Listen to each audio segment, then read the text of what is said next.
We got some big news revolving around the Boston Celtics as Shame Charania just dropped a massive bombshell revolving around the Boston Celtics and their future as he was on the Pat McAfee podcast and alluded to the Boston Celtics making some changes coming into this off season. And what could those changes be? We'll be diving into all of that and exploring what Joe Mazzulla could be potentially losing with his lineup in this episode of Celtics Digest. I'm Bruce Velez with my co-host Patrick. And Patrick, I felt like this was a great video to kind of get both of us on, have this big discussion revolving around this team because we've talked about this here and there within this Celtics organization. But with this news coming clear from Shams, it's seeming like the Celtics are going to have to go in this direction.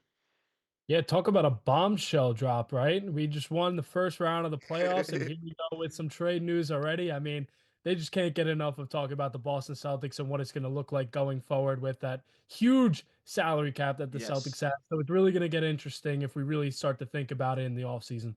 Yeah, and I can't wait to dive into all of it. And let's get into all the news. Let's dive into that. So make sure to grab a snack, guys. And whoa, ladies and gentlemen, whoa, Shams Charania coming through with some big news.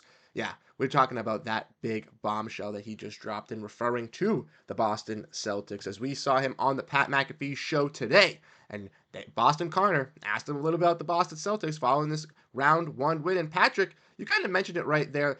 We want to talk about the Celtics. The Lakers lose, maybe take some distractions away from them, putting some salt onto the Celtics because they're alluding to the Celtics having to make some big time moves. As Shams Charania said, the rest of the league is bracing for some level of change to this Celtics roster this offseason. And Patrick, this is something that we could have seen even after winning the last year's championship. You know, the Celtics with the second apron being restricted, it's going to be very difficult. Having all these players, I believe that Shams said they have 5 players making over $28 million next season, which is going to be very difficult to manage. And if you look in that top right, you can see the financial apron and impacts. And if this team is over the second apron, their 2031 first round pick cannot be traded. So obviously there are some things that are going to ramplify them in the future, but also now revolving around this team. And you look at the salary cap, there's some big guys that are free agents, Al Horford, Luke Cornett, and some guys that are very pivotal for this team that could be sent out for the Celtics to really get underneath this tax bill. Yeah, I mean, this is something that we definitely talked about in the past a little bit, and I think we knew that something like this had to have been coming. You know, if the Celtics do go on and win the championship, maybe they have a little bit of a different perspective. But the perspective is there's a lot of money to be paid off, and that is a lot of money. And that's not a comfortable situation, especially with the new ownership switching over. And we really can't tell until the time comes.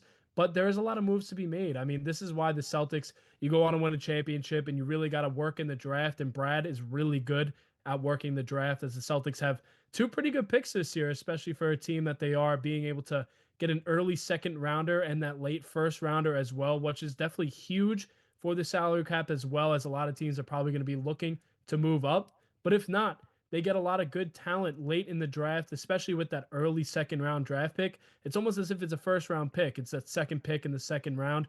So there's a lot of value that could come from that. And those are cheap contracts and something that the Celtics are going to need with a couple of these moves that they're going to have to make.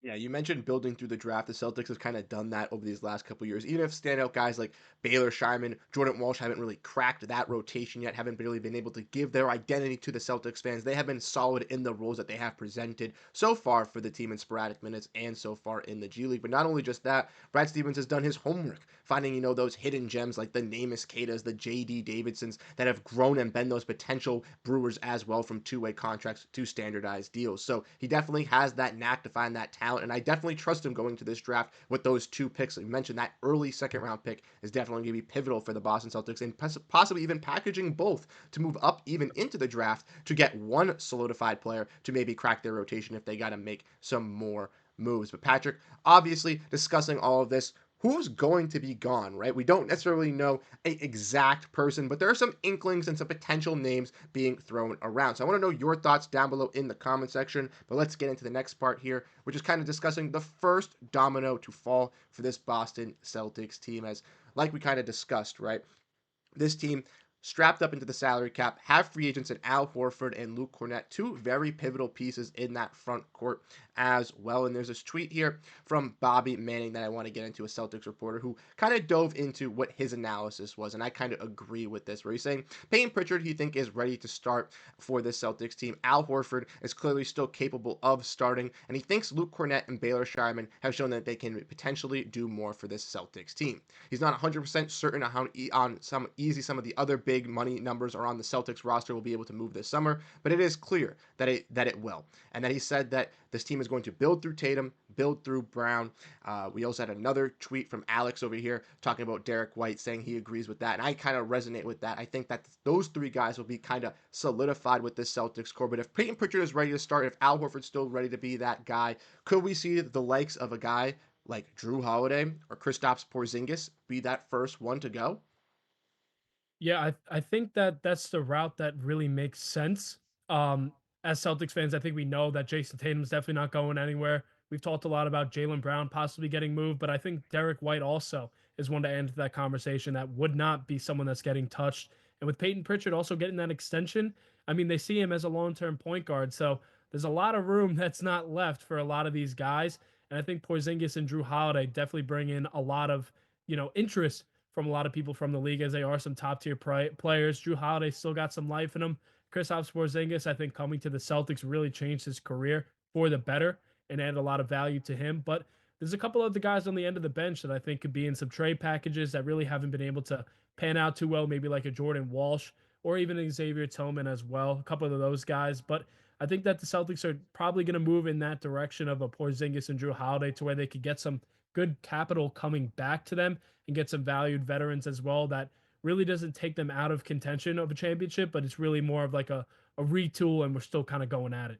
Yeah, I would completely agree. I think Bobby kind of hit it really here, that you're going to still build around Tatum, still build around Brown, White, and keep this kind of core nucleus together. Those guys that can still stay intact, but kind of looking on the fringes, right? The two players that you went out and acquired via trade a couple of years ago, you're now looking to kind of reset, kind of lower their salary bills, and still have impact players through your depth coming up from the bench as well. And for Porzingis, for Jrue Holiday, they're both on, very friendly contracts for the roles that they play. You know what I mean? I believe Kristaps makes around $30 million. Jrue Holiday making right around a little over 30, close to 40 as well. So for the teams that they are going to be traded to, it's not like it's an albatross contract like a Bradley Beal or a Jeremy Grant, a Paul George. They're still going to provide value to that team that they're going to be traded to, and the Celtics can still get that value back.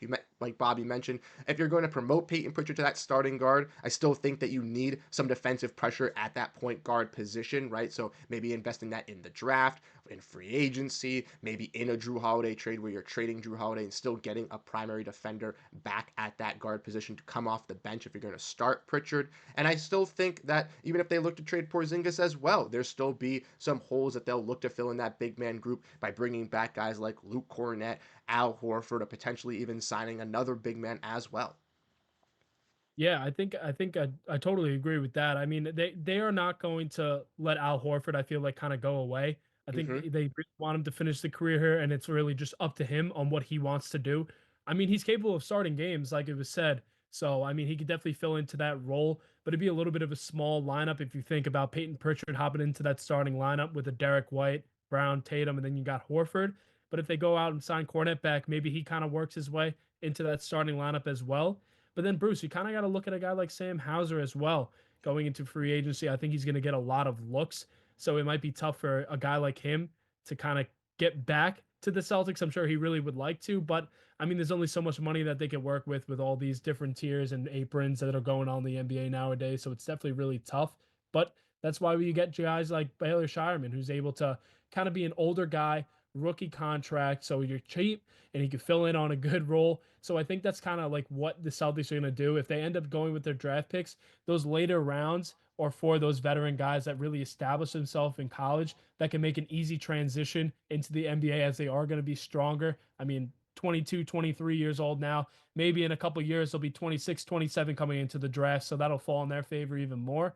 But I think in those late first rounds, like we got Baylor Shireman in an early second round, is where you kind of take a chance on a veteran college guy, and a lot of NBA teams are really starting to like that lately.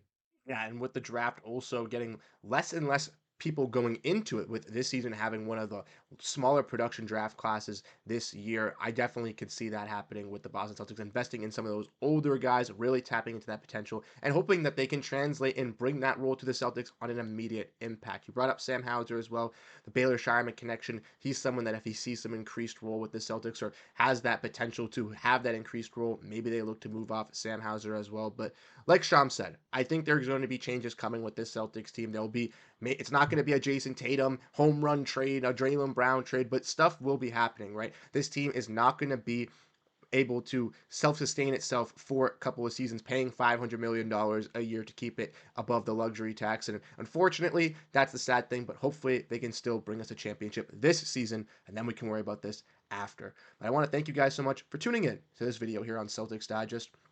Patrick and I looked at the news that Shams dropped on us today, referring to the Celtics making some future changes. And I want to know your thoughts down below in the comment section, so let us know down below. Once again, thank you guys so much for tuning in, and we'll catch you guys in the next video. Have a great rest of your day, and go Boston Celtics.